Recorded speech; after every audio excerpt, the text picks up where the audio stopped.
something terrible happened here.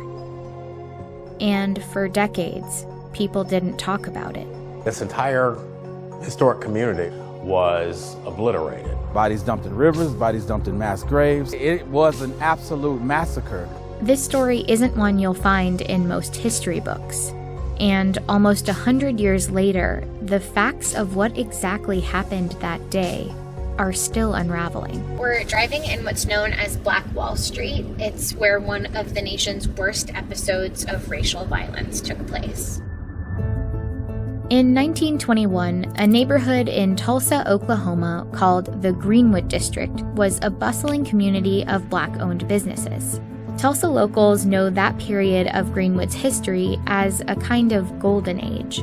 If you can imagine just like an old-time downtown, things like movie theaters, pharmacies, hair salons, and so forth. They called it Black Wall Street. It was a mecca. It was a huge success. But Black Wall Street was also an anomaly. It thrived at a time when the KKK was incredibly active in Oklahoma, and the nation had just been through the Red Summer of 1919, when white mobs murdered Black people in dozens of incidents across the U.S. There needed to be a sort of match or an igniter tossed on these embers. And that trigger event was an incident that involved two teenagers, Dick Rowland, 19-year-old Black boy who shined shoes downtown, Sarah Page, 17-year-old white girl who ran an elevator in a downtown building called the Drexel Building. He went to the building, boarded the elevator, something happened, Sarah Page began to scream. They both ran out of the elevator. Now, we don't know exactly what happened in this elevator, but a day later, Rowland was arrested and taken to the courthouse. The local newspaper ran an article claiming Rowland had assaulted Page. Even though Page refused to press charges, the article was essentially a call to action for whites. A large white mob began to gather on the lawn of the courthouse. Dick Rowland was in jail on the top floor. A number of Black men, several dozen, marched down to the courthouse to protect him, some of them armed. There was a struggle between one of the Black men in the small group and one of the white men in the larger group, and things sort of went south from that point. Hundreds of white people descended upon Black Wall Street, armed. Black residents withdrew behind the railroad tracks that marked off the Greenwood District. Some of them were armed and fought back, but they were outnumbered by the white mob, which shot their way through. The white mob murdered, they looted, and they set fire to Black Wall Street. This was the strategy, if you will, of how to deal with these communities, with these successful Black communities. The effects were disastrous. For 2 days, the Greenwood District burned.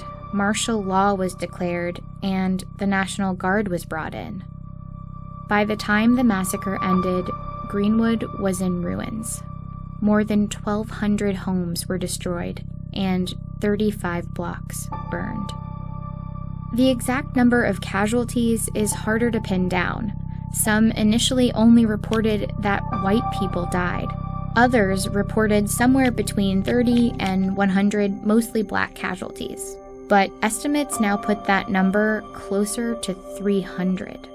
As for those that survived, thousands of them lived in tent cities in the months that followed, and were left to pick up the pieces of rubble they once called home. After the massacre, the cover-up started. Records went missing from city files, including the very article that started it all. It makes photos from this time all the more important as part of the historical record, but back in 1921, these images served a very different purpose.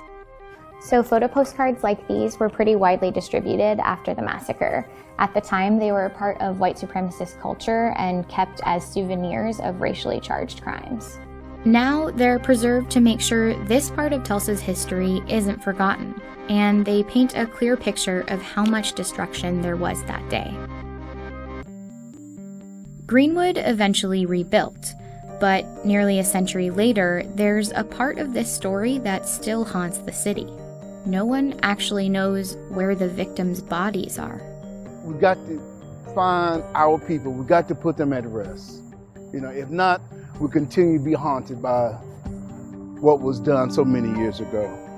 Kevin Ross, a local writer, is one of many in Tulsa descended from people who lost everything in the massacre. So in this cemetery, there are only 2 official victims of the Tulsa Race Massacre. Right. How many victims do you think there are? After all these years, I think 300 is putting it mild.